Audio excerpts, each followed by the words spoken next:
Hello, friends and neighbors. Stevie Coyle here, Mighty Fine Guitars, Lafayette, California, with the Friday Noontime webcast. Thanks for tuning in, if indeed you have. Some of you will be seeing this on replay, and that's dandy. One way or the other, if you're watching live Friday at noon Pacific time, feel free to share this. Hit that little share button down there and send it off to people you'd like to disturb their lunch, as your lunch is being disturbed. And thank you, excuse me, for spending your lunch with me here. 2 guitars to show you today. Oh, and if you're watching this later on, also feel free to share this. I post this to the Mighty Fine Guitars Facebook page, and then to Instagram, and then to YouTube. So it goes out to the world. But feel free to pass this along to any like-minded souls you think might be interested in looking at cool old guitars that walk in the door here at Mighty Fine Guitars. It's astonishing. I sit here doing my thing. I do my email. I work on the never-ending pile of email that is my life. Yours too, perhaps. And people walk in with these guitars and say, for XYZ reason, I'm not playing this guitar. Let's move it along. Good karma. Good for you. So I'll start you off with, this is a guitar. Don't even know the brand name. But look at this. It's a little old parlor from probably the 1920s. Don't know if it's a Lyon Healy or a Washburn or any one of a number of other builders that were building guitars that nowadays are considered premium and at the time were not. This is kind of a pretty nice guitar, but the big feature, and because of what it is, I wish it wasn't, it's Brazilian rosewood, and Brazilian rosewood has a sound to it. It really does. But this guitar is 100 years old if it's a day. Lovely Brazilian rosewood. Notice there are some splits in here. This is where this guitar has a story. And the story is the cool story that's happening quite a lot up in Petaluma, California, with a luthier and repair guy called Matt Kerslake, who takes these old guitars that other people think are done for, are dustbin guitars, and he puts them back together and makes them really, really cool. I've had a few come through. I've got a few others. I got another one to show you next week from Matt Kerslake. Brazilian rosewood, wonderfully cleated and repaired. On the inside, he's had this whole thing taken apart, which is how we know that we don't know what the guitar is, if it's a Lyon Healy or a Washburn or an XYZ or a Harmony or whatever it is. No labels inside, no identifying marks and scars. But it's of the 20s probably, the teens perhaps.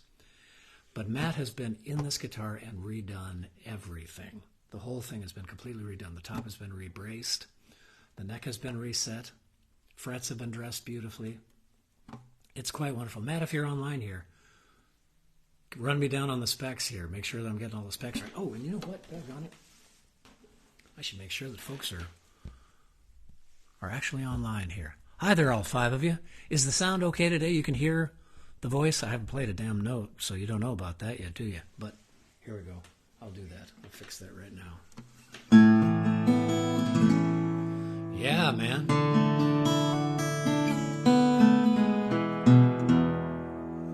What a sweet little fingerstyle guitar. This is not going to be, this is not going to stand up in a bluegrass band. This is not a banjo killer.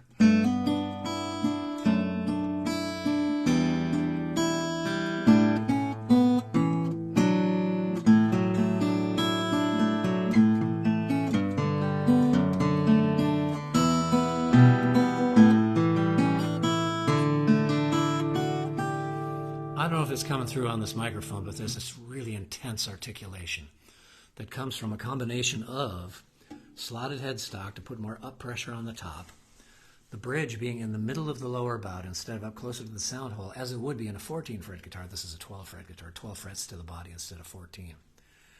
And Brazilian rosewood. And lovely old spruce top. So new bridge, new brake plate, new saddle, reset neck. The guitar was, as they say, in matchsticks before Matt Kerslake got a hold of a K-E, or capital K, small e, small r, S-L-A-K-E.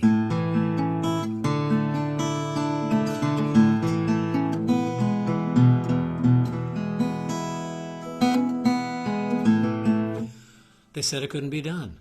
Matt is a young luthier teaching himself really swiftly how to make really great guitars and how to repair old guitars. I had an Epiphone 12-string in here that Matt put back together. There's a Gibson J50 in here that's fantastically put back together. Again, guitars destined for the dustbin that Matt has put back together and has made really super cool. There's gold in them Nar Hills. For those of you builders out there that are up for a big challenge. And Matt has met these challenges. He's got some really cool stuff on the bench right now. It'll be coming through the shop, so stay tuned.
Thank you, Rick Ruskin, for that arrangement.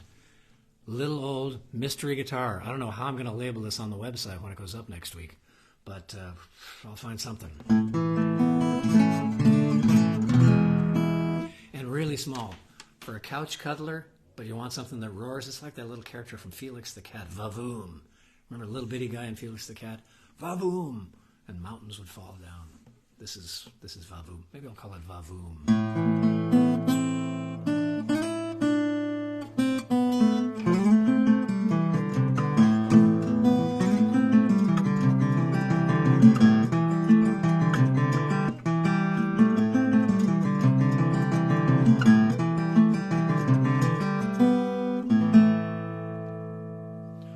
Wonderful, delightful guitar. Mystery guitar. Dunno. Let me say hello here. Hi, all 15 of you. Is the sound good today? I asked and then I never checked to see. Sounds great. Sounds lovely. Sounds great. Okay, good. The feed and the guitar. Good. Glad to hear it. Terrific. Thanks, Everett.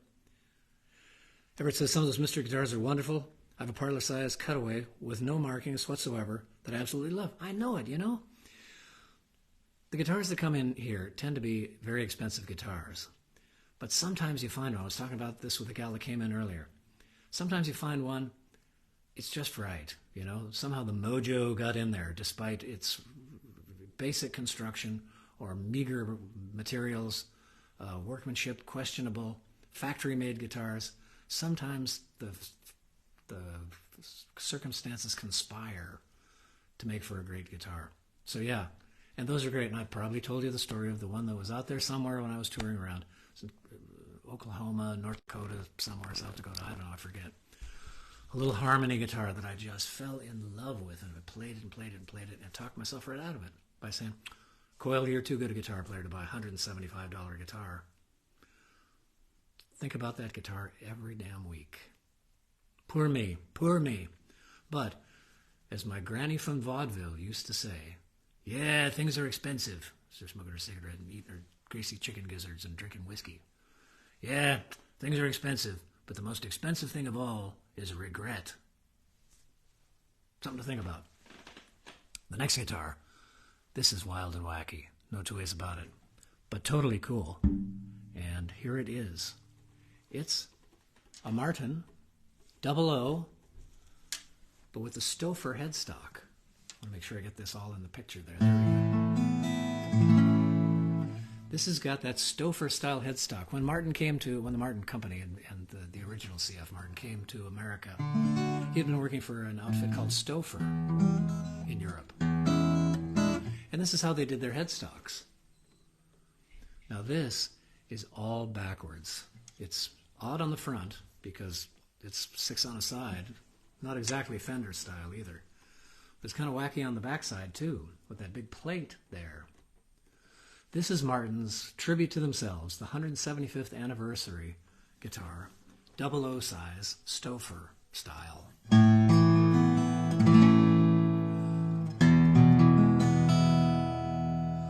Whoa.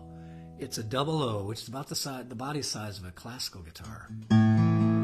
As you know, there's dreadnoughts, quadruple O's, triple O's and OMs, double O's, O's, and anything below that is considered a parlor guitar. Some people consider a parlor guitar anything smaller than a dreadnought. You folkies, you bluegrassers. Or else one of them little girly guitars like Joan Baez played, or that Dylan played. What the hell was that? But technically a parlor guitar is anything smaller than a Martin size O.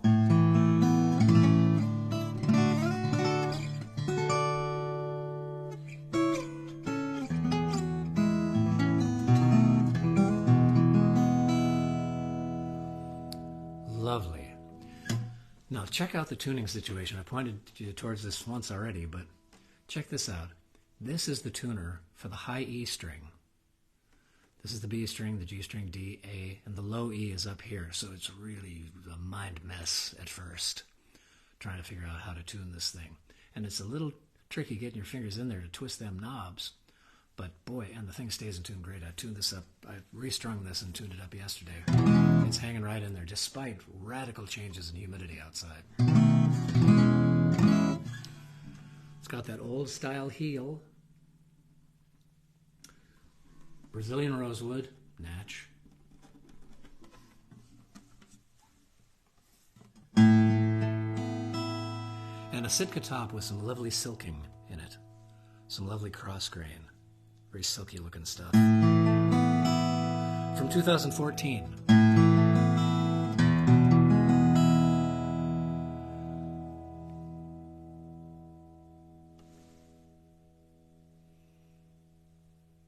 It's still going and going and going. Even me just saying going activates this guitar. Very lively.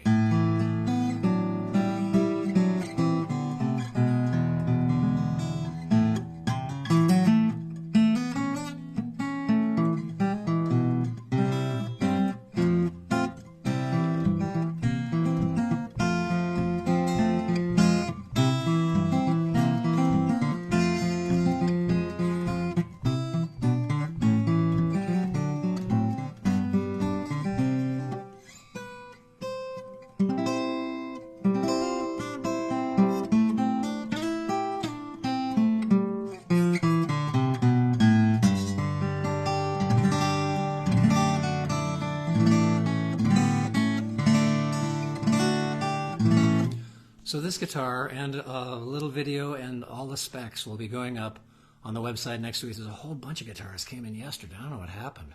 Something, sunspots or something in the wind. A lot of people brought in cool guitars for me to sell. These are just two of them.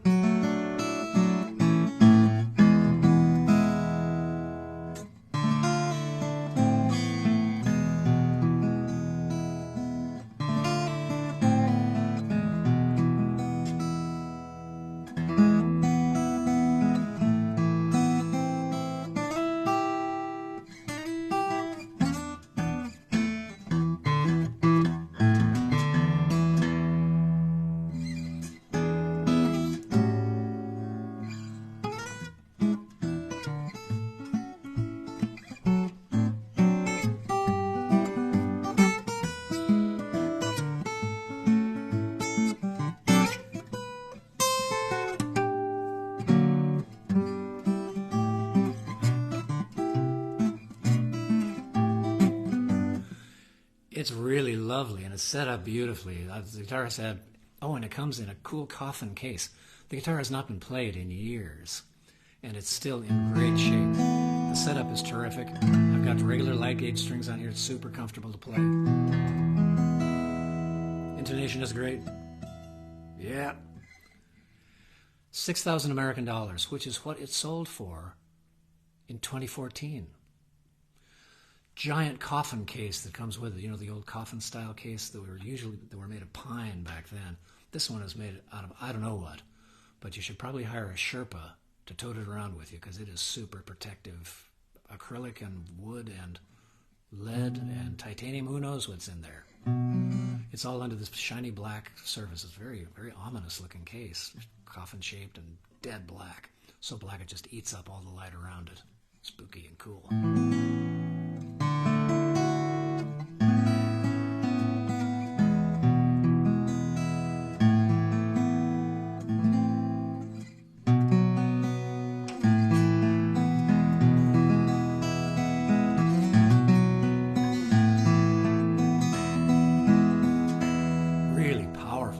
Boy, oh boy. So, I'll finish up real quick here.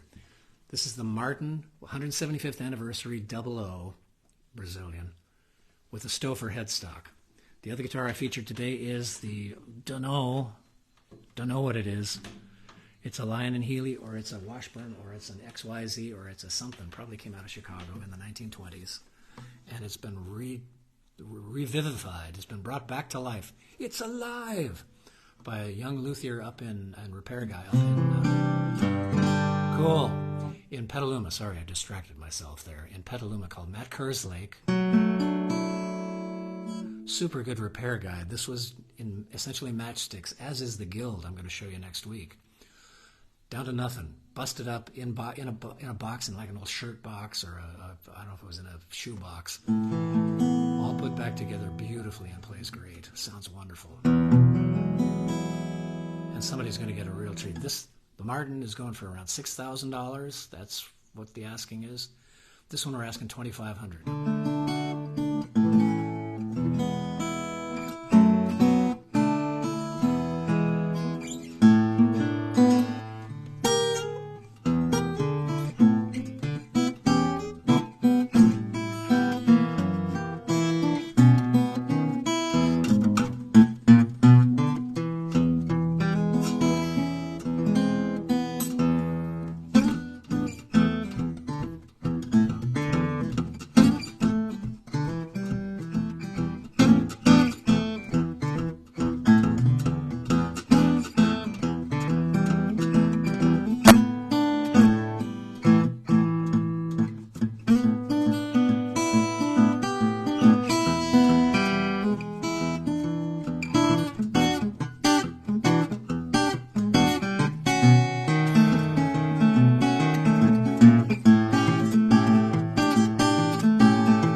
Guitar. Man, oh man.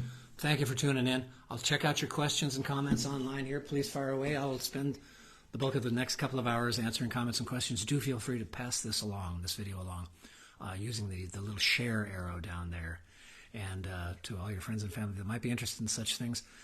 The shop is Mighty Fine Guitars in Lafayette, California, just 20 miles due east of San Francisco, and only slightly north, and right near Walnut Creek, Moraga, and Orinda, the Tri-Cities area, the Quad Cities area. I don't know what the hell I'm talking about.